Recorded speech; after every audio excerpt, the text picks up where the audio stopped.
Deputy CM doctor Dinesh Sharma ji हमारे साथ जुड़ गए। बहुत स्वागत है सर आपका एबीपी गंगा पर। नमस्कार। तो सर, वायरस पर विजय का जो वॉर प्लान है वो किस तरह से उसका इम्प्लीमेंटेशन हुआ और आने वाले वक्त के लिए कितना तैयार हैं आप लोग, वही सबसे पहले आप दर्शकों को बताएं।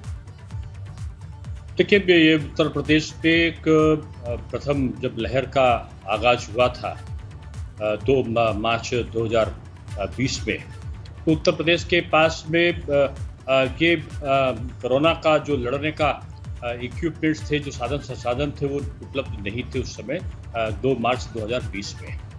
और टेस्ट कराना पड़ा था पुणे से, और जब कोरोना पॉजिटिव मरीज निकला आगरा में, तो उसको इलाज कराने के लिए भेजना पड़ा हमको दिल्ली। मैं इसलिए इस कहानी को बता रहा हूँ कि उसके बाद से सरकार ने जिस तेजी के साथ में उत्तर प्रदेश में काम किया है कि आज की जो मैं आपसे बात कर रहा हूँ 3,58,000 से ऊपर की टेस्टिंग हमारे एक दिन में हो रही है। और जब हम यहाँ पर बात कर रहे हैं तो पूरे प्रदेश पे कई जगह तो हमने ऑक्सीजन की उपलब्धता को कई दिन तक का 1,000 मीट्रिक टन से ऊपर हमने उसको उपलब्ध कराया है। आज लाखों की संख्या में बेड्स हमारे पास में जो हॉस्पिटल्स में हैं वो हमारे पास में मौजूद हैं। आज अगर उत्तर प्रदेश की स्थिति का आकलन करें तो पूरे भारतवर्ष में सबसे अधिक 4,85,00,000 से भी ऊपर जो कोरोना टेस्ट हैं जो वो आज तक हो चुके हैं। आज जो 97,000 से अधिक जो राजस्व गांव हैं उनमें स्क्रीनिंग का काम बड़े पैमाने पर चल रहा है, और 70,000 से भी अधिक निगरानी समितियों का गठन हमने पूरे प्रदेश में किया है।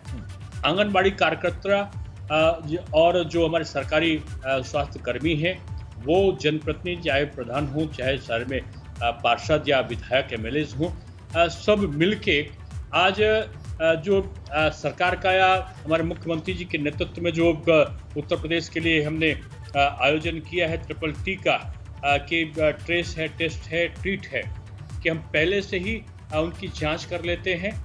उनका संक्रमण का पता करने के बाद में हम उनका जो पहला टेस्ट कराते हैं, फिर उनकी टेस्ट कराने के बाद में हम उनको चिन्हीकरण के बाद टेस्ट के बाद हम उनका उपचार शुरू कर देते हैं। गांव-गांव तक का मेडिकल किट्स को हम वितरण कर रहे हैं। टेलीमेडिसिन के माध्यम से भी डॉक्टरों की सुविधाओं सलाह को हम वहाँ तक पहुँचा रहे हैं। सैनिटाइजेशन का काम हम गांव-गांव तक करने में सफल बने हैं जी। और आज इसका परिणाम क्या है, जब हम आपसे बात कर रहे हैं तो भारतवर्ष में उत्तर प्रदेश के लिए एक सुखद खबर है कि आज का जो पॉजिटिविटी रेट है 24 घंटे में वो 0.7 के आसपास है। और हम ये कह सकते हैं कि उत्तर प्रदेश पे केवल 2,402 के आसपास नए मामले कल आए हैं, यानी 3,58,000 से अधिक जो टेस्ट हैं इनको करने के बाद 2,402 मामले हमारे सामने आए हैं। इसलिए हमने 1 जून से एक वृहद अभियान चलाने का निर्णय किया है, वृहद टीकाकरण का, कि हम जून माह में ही केवल 1 करोड़ से अधिक जो वैक्सीनेशन का कार्य है, टीका है, वो हम लगाएंगे। और आज की अगर हम स्थिति देखें, टीके की कमी कैसे दूर होगी?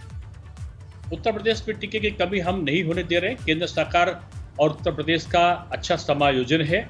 केंद्र सरकार सभी राज्यों को समुचित उनका ख्याल रख रही है, इसलिए पहली बार वैक्सीन का ऑडिट का जो सिस्टम हमने रखा है उसको नीति आयोग के जो सदस्य, इसके अध्यक्ष, उन्होंने इसको एप्रिशिएट किया है। और आप जानते हैं कि कोई बगैर भेदभाव किए सरकार सब जगह टीकाकरण के लिए वैक्सीन वहाँ की क्षमता के अनुसार, वहाँ की आवश्यकता के अनुसार स्टेप बाय स्टेप जो हमने केंद्र सरकार ने जो तय किए हैं उनके अनुसार वो वैक्सीन को उपलब्ध करा रही है। कुछ लोग विपक्ष की राजनीति के लिए इस कोरोना संक्रमण काल में भी, महामारी के समय भी सरकार पर आरोप लगाने से पीछे नहीं हटते और दुष्प्रचारित करके इस कोरोना के संघर्ष की जो लड़ाई है उसको कमजोर करने में भी वो बाज नहीं आते। ये दुखद पहलू सर, इसी से जुड़ा हुआ सवाल है। सर, विपक्ष यही तो कह रहे हैं कि आप 2020 में कह रहे थे कि आप तैयार हैं और आपकी तैयारी की सराहना की, WHO ने तारीफ की, बेड्स आपने बढ़ाए, वेंटिलेटर जो सिर्फ कुछ जिलों में थे आपने सभी जिलों तक पहुंचाए और इतनी तारीफ और कहा गया कि तैयार हैं। तो फिर सेकेंड वेव कैसे आई, तो वो पीक पर कैसे पहुंच गए इतनी तैयारियों के साथ? नहीं, देखिए, सेकेंड वेव के लिए जो हमारे वैज्ञानिक थे, जो डॉक्टर्स थे, जो विश्लेषक थे, उनका यहाँ तक का आ गया था कि प्रतिदिन 1 लाख तक का विश्व लोग आशंका व्यक्त कर रहे थे कि 1 लाख तक का ये तीव्रता इसकी बढ़ेगी प्रतिदिन जो संक्रमित लोगों की। हमारी व्यवस्थाएं थी, उनके कारण ही 38,000 तक का मैक्सिमम एक दिन पे गया। 38,000 के बाद अगर आप देखें तो प्रतिदिन वो कम आता गया है, और प्रतिदिन कम आने का नतीजा क्या है कि आज हम अच्छी तरीके से निःशुल्क उपचार भी कर रहे हैं। जो हमारे सरकारी हॉस्पिटल्स हैं, जो प्राइवेट मेडिकल कॉलेज थे, उनको भी हमने प्राइवेट मेडिकल कॉलेज को भी हमने अपने अधीन लेके निःशुल्क उपचार वहाँ भी किया। जो मेडिकल कॉलेजेस थे, जो सरकारी के अलावा जो प्राइवेट हॉस्पिटल्स में कोरोना का इलाज हुआ तो उनके हमने रेट्स फिक्स किए, दवा को उपलब्ध कराया, ऑक्सीजन को उपलब्ध कराया। आज हमारे वहाँ प्रदेश में देखो वैक्सीनेशन फ्री हो रहा है, यानी 44 साल तक का, 18 से 44 साल तक का प्रदेश सरकार अपने खर्चे से कर रही है। 45 साल से ऊपर केंद्र सरकार वैक्सीनेशन फ्री कर रही है। 1,000 रुपये हम जो श्रमिकों को, जो दिहाड़ी मजदूर या फुटकर व्यापारी, इस प्रकार के जो असहाय लोग हैं, गरीब लोग हैं, उनको हम सहायता दे रहे हैं। 5 किलो का हम राशन फ्री दे रहे हैं। आज दवा के मेडिकल किट्स हम फ्री गाँव-गाँव तक पहुँचा रहे हैं। आज विभिन्न प्रकार की टेलीमेडिसिन की सुविधा, वैक्सीनेशन की सुविधा, सैनिटाइजेशन की सुविधा, हम ये सब निःशुल्क कर रहे हैं। आज सामुदायिक किचन चला के हम फ्री ऑफ कास्ट आवश्यकता मंद जो लोग हैं, जरूरतमंद जो लोग हैं, उनको हम भोजन की भी व्यवस्था कर रहे हैं। आज उनको क्वारंटीन करने का, उनकी व्यवस्था को देखने का काम भी हमारी सरकार के द्वारा किया जा रहा है। इसका शुभ परिणाम क्या है कि हम अभी तक 1,75,00,000 के आसपास वैक्सीनेशन करा चुके हैं, और 4,85,00,000 से ऊपर हमारे टेस्ट हो चुके हैं। तो ये उत्तर प्रदेश की जो रणनीति है, इसको योगी मॉडल के रूप में लोगों ने, WHO ने और नीति आयोग ने, दोनों ने प्रशंसा की है। तो सर, कोरोना से कैसे लड़ना है, एक क्लैरिटी थी और वो दिख भी रहा है, लेकिन सर दूसरी तरफ असमंजस में अभिभावक हैं, छात्र हैं कि क्लैरिटी उनमें नहीं कि क्या बोर्ड की परीक्षाएं होंगी या नहीं होंगी, होंगी तो किस तरह से होंगी। क्या इस पर आप कुछ जो है क्लैरिटी देंगे उन्हें? मैं ये कह सकता हूँ कि आपका चैनल में पहली बार कह रहा हूँ कि आज से कल तक में आपकी शंका का समाधान भी हो जाएगा। जनता का हित, छात्र का हित और अभिभावक की चिंता का निवारण इस सरकार की प्राथमिकता है, और सरकार सारी चीज़ों का वृहद पैमाने पर परीक्षण करने के बाद छात्रों के हित में जो भी निर्णय होगा आज से कल तक में हम ले लेंगे। सर, ऐसा लगता है कि आप लोग तैयार हैं, बस बताएंगे, आप औपचारिक ऐलान उसका करेंगे तो आप एबीपी गंगा के मन से औपचारिक ऐलान कर सकते हैं सर? देखिए भी, हमको माननीय मुख्यमंत्री जी के साथ में मंत्रणा हम कर रहे हैं। अभी उनसे बात करने के बाद ही हम कुछ निर्णय की स्थिति पे पहुंचेंगे। सर, एक सवाल यह है कि अखिलेश यादव ने कहा कि पहले टीका उसके बाद परीक्षा, तो इस पर आप क्या कहेंगे? वो कह रहे हैं कि पहले टीका लगवा लीजिए, परीक्षाएं बाद में करवा लेना, टीके के बाद परीक्षा करवा लेना। देखिए, पूरी दुनिया में लोग बयान देना तो बहुत कोई कठिन काम नहीं हुआ करता, लेकिन अगर आप विश्लेषण करें तो पूरी दुनिया में अभी तक बच्चों के लिए टीका बना नहीं है। और लोग, अगर ये विपक्ष के लोगों में से कोई कहे कि आप टीका पहले लगवा दो, तो साल, 1.5 साल में, 6 महीने में जब टीका आएगा तो हम पहले टीका लगवाएं और फिर उसके बाद परीक्षा कराएं, ये निर्णय कहाँ तक विद्युतापूर्ण होगा। हमें बच्चों के भविष्य को भी देखना है कि बच्चों का भविष्य कैसे हम संरक्षित कर सकते हैं। इसलिए सरकार दृढ़ संकल्पित है, और हम जो भी निर्णय लेंगे वो छात्र हितों में और सारी स्थितियों का आकलन करने के बाद। सर, अगर परीक्षाएं होती हैं तो क्या तैयार है प्रदेश इन एग्जाम्स के लिए? देखिए, हमारे वहाँ जो उत्तर प्रदेश माध्यमिक शिक्षा परिषद बोर्ड प्रयागराज है, दुनिया का सबसे बड़ा बोर्ड है, और जहाँ पर हाई स्कूल इंटरमीडिएट के जो बोर्ड के बच्चे हैं उनकी संख्या 56 लाख से ऊपर है। और ये 56 लाख से ऊपर बच्चे जो परीक्षा देंगे तो उनकी परीक्षा की इंतजामात करने के लिए हमको कम से कम 4 महीना से 5 महीना की जरूरत पड़ती है, और इन 4-5 महीनों की तैयारी के बाद हम परीक्षा कराने में सफल बनते हैं।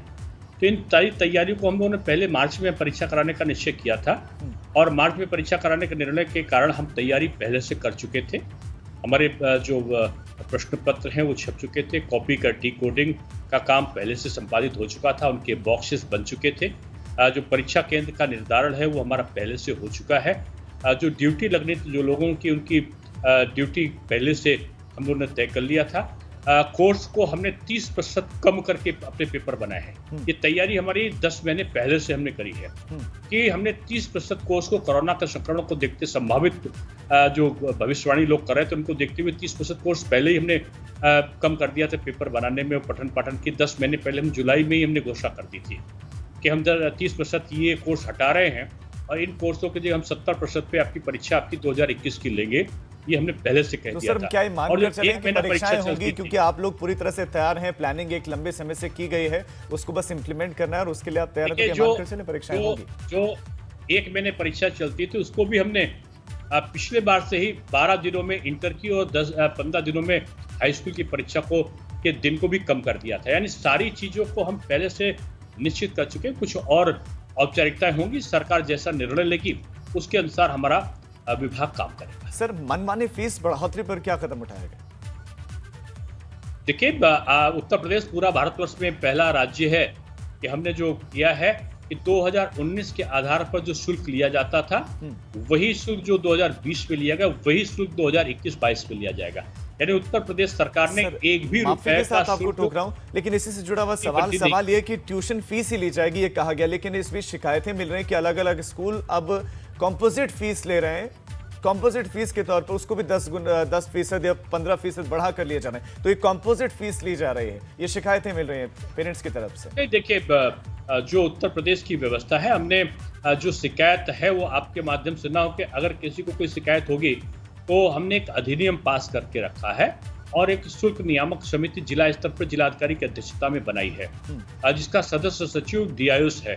अगर किसी अभिभावक को शिकायत होगी तो जिला नियामक समिति के समक्ष अपना प्रतिवेदन देगा और उसमें दंड का प्रावधान है। अगर कोई स्कूल उसका उल्लंघन करेगा हमारे नियमों का तो 1 लाख रुपए पहली बार में जुर्माना, दूसरी बार में 5 लाख का जुर्माना और तीसरी बार में उसकी मान्यता रद्द करने का अधिकार जिलाधिकारी की समिति को होगा। तो मैं कहूँगा कि अगर कोई चीज़ हमारे जो हमने जियो निकाला है शुल्क के बारे में कि अगर कोई 6 महीना 3 महीना की शुल्क ले रहा है उसकी जगह पर अगर कोई 1 महीना की एप्लीकेशन देता है कोई अभिभावक तो 1 महीना प्रति माह के आधार पर ही शुल्क ले सकता है। अगर वो कोरोना का संक्रमित परिवार है और उसका फीस नहीं उस माह की दे सकता तो भविष्य में उस शुल्क को जो मासिक शुल्क उसका जिसमें नहीं दिया उसको भविष्य में किस्त में एडजस्ट करने की व्यवस्था वो करेगा।